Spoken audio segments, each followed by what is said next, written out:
जैसा कि दोस्तों आप सभी ने थंबनेल में देख ही लिया होगा, हम बात करेंगे सरिता गिरि जी के बारे में। उन्होंने जिस प्रकार की टिप्पणियां दी हैं उसके आधार पर नेपाल में कानूनी फेरबदल हो रहे हैं। तो दोस्तों बने रहिए मेरे साथ शुरू से लेकर अंत तक। नमस्कार दोस्तों, मेरा नाम है सचिन और आप सभी का स्वागत है मेरे यूट्यूब चैनल सचिन यूनिक में। तो चलिए दोस्तों शुरू करते हैं।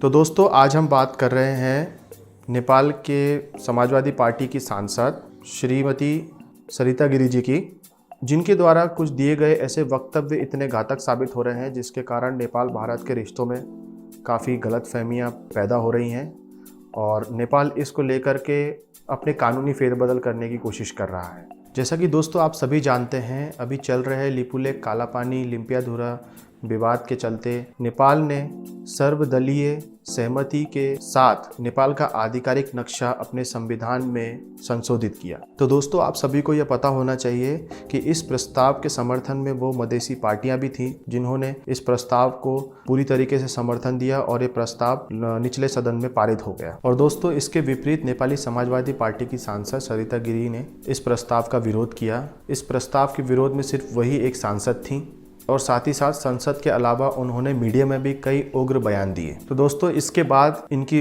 स्वयं की पार्टी समाजवादी पार्टी ने इनके खिलाफ कड़ी कार्रवाई करते हुए इनकी निलंबन की प्रक्रिया चालू कर दी है, जिस वजह से अब ये पार्टी में नहीं हो सकती हैं। और यह पार्टी दोस्तों मैं बता दूं आपको, ये एक मधेसी पार्टी है। दोस्तों मैं आप सभी को ये बता दूं कि नेपाल में नेपालियों के अलावा मधेसी भी रहते हैं। ये सब किसी ज़माने में भारत से आए हुए और नेपाल में बसे हुए लोग हैं और इनकी कई क्षेत्रीय पार्टियां भी हैं जिन्होंने इस प्रस्ताव को लेकर के अपना सहमति जताई है। तो दोस्तों सरिता गिरि के इस नेपाल विरोधी टिप्पणियों के चलते नेपाल ने भी अपने नागरिकता कानून में कुछ संशोधन करने का निर्णय लिया है, जो कि शायद कुछ समय में पारित भी हो जाएगा। तो दोस्तों इस कानून में मुख्य है अंगीकृत नागरिकता।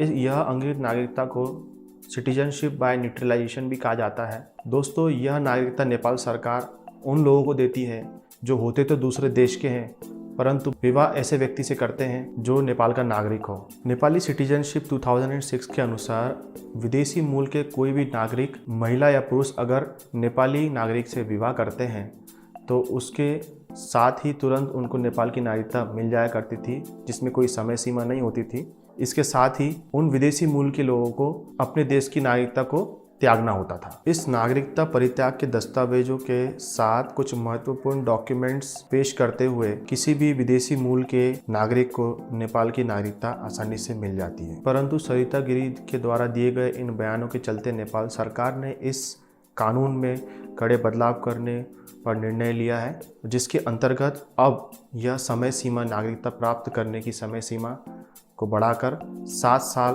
पे विचार चल रहा है।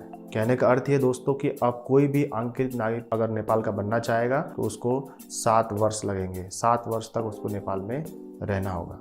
दोस्तों इसका मतलब यह है कि जो लोग भारत के मूल निवासी हैं और अगर वो नेपाली नागरिक से शादी करते हैं तो नेपाल आकर के अंगीकृत नागरिकता को प्राप्त करने में उन्हें लगभग 7 वर्ष तक का समय लगेगा। और दोस्तों सरिता गिरि जी के चलते, इस बयानों के चलते काफ़ी ऐसे ज़रूरतमंद लोग भी होंगे जिन्हें ये नागरिकता नहीं मिल पाएगी, जो कि बॉर्डर क्षेत्र में रहने वाले लोग जो रहते नेपाल में शादी इंडिया से करते हैं। तो ऐसे लोग जो वाकई में जिनको ज़रूरत होगी वो शायद कहीं इससे नुकसान जिनको हो सकता है, मुझे ऐसा लगता है। दोस्तों इससे पहले नेपाल में अंगीकृत नागरिकता प्राप्त करना बड़ा ही आसान था। शादी होने के कुछ एक वर्ष या 2 वर्ष के अंदर ही आपको ये नागरिकता प्राप्त हो जाती थी। अभी देखा जाए तो तुरंत भी हो जाती थी, परंतु कई देशों में अंगीकृत नागरिकता के ऐसे प्रावधान कड़े हैं पहले से ही, जिसमें लगभग 7 से और ज़्यादा का समय लगता है, 7 साल से और ज़्यादा का समय लगता है। दोस्तों मैं आप सभी को यह बता दूं कि हमारे पड़ोसी देश भूटान के कुछ अलग ही नियम हैं इस नागरिकता को लेकर के। वहाँ किसी भी विदेशी मूल की महिला को तब तक नागरिकता नहीं मिलती जब तक उसके बच्चे बड़े होकर के नागरिकता प्राप्त नहीं कर लेते।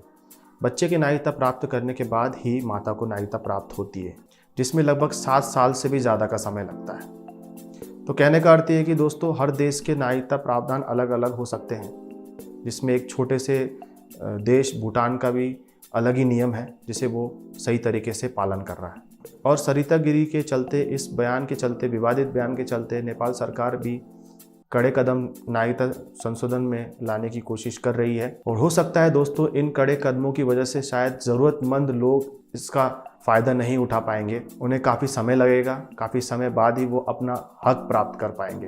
तो दोस्तों बताइए इस विषय में आप सबकी क्या राय है, मुझे कमेंट में ज़रूर लिख के बताइएगा। अगर आपको यह वीडियो अच्छा लगा हो तो प्लीज़ लाइक कीजिएगा, और अगर आपकी कोई भी क्वेरी हो तो कमेंट ज़रूर कीजिएगा। और अगर आप मेरे चैनल पर नए हैं तो प्लीज़ सब्सक्राइब करके बेल आइकन पर क्लिक करना ना भूलिएगा। तो दोस्तों फिर मिलूंगा नए वीडियो के साथ, नए विषयों के साथ। तब तक के लिए अलविदा।